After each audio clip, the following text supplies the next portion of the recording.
This video has been brought to you by Let Me Plan Your Life. Can't figure out what you're doing? Let me plan your life. So you've decided to move to Los Angeles. Congratulations on making that decision. First things first, just because you decided to move to Los Angeles does not mean you will in fact be living in Los Angeles. The other thing is that you may intentionally choose to live in the San Gabriel Valley or Orange County or the San Fernando Valley or Thousand Oaks and do your commuting. I myself live in the San Fernando Valley and do all the commuting, and I can say from personal experience that a 30-minute drive in Los Angeles is harder than a 45-minute drive in Iowa. How did I come to that conclusion? Obviously, I did both, but really, it's just the way that the traffic works here. There's just a lot more stopping and starting, and it just takes a lot more mental energy. So if you're deciding to start a new life here, you may have to make peace with the fact that you may never own a piece of property here. For me personally, it only makes sense to own a house of some sort if I have a second bedroom. And the cheapest two-bedroom condo I found was $200,000 and it was located in Chatsworth and it needed an extra $100,000 worth of work. Most two-bedroom condos start right around $300,000. Townhomes start at $400,000. Houses with yards start at $500,000, and this is all within the San Fernando Valley.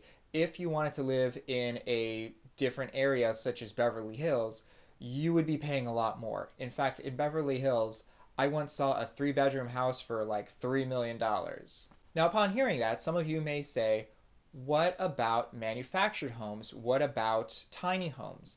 So, in either case, you're buying a structure and you need a plot of land for that structure to exist on. So option one is that you buy a plot of land and then you buy your structure, in which case you may end up spending the exact same amount as you would on a condo. So what was even the point of that? The other thing is that you may have to rent a plot of land and you discover, oh, renting that plot of land costs about as much as an apartment would. Why am I doing this? This is extra work. Now, it may be different if you happen to have a friend or family member who is giving you an amazing rate or just lets you put your structure on their property. But I'm giving this information as if you are just moving here without any connections whatsoever. Now, the cheapest living situation I have seen is a tent on Skid Row, and I'm pretty sure there are some hidden fees with that. The other cheapest thing I've seen is crashing indefinitely at someone's house,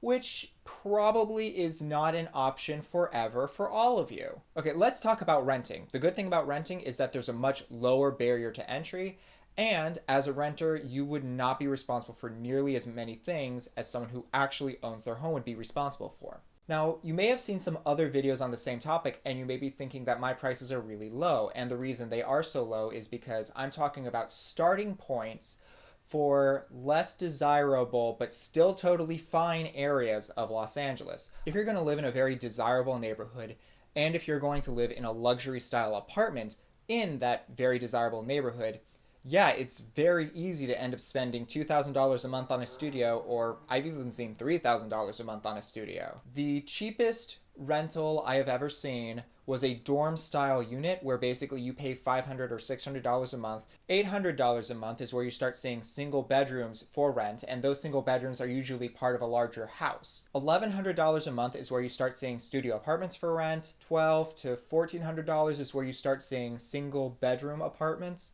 And then $1,600 and beyond is where you start seeing two-bedroom apartments. Thanks so much for watching. Be sure to hit the like and subscribe buttons below. Be sure to follow me on social media. If you've got a question, leave a comment, and I will see you all next time.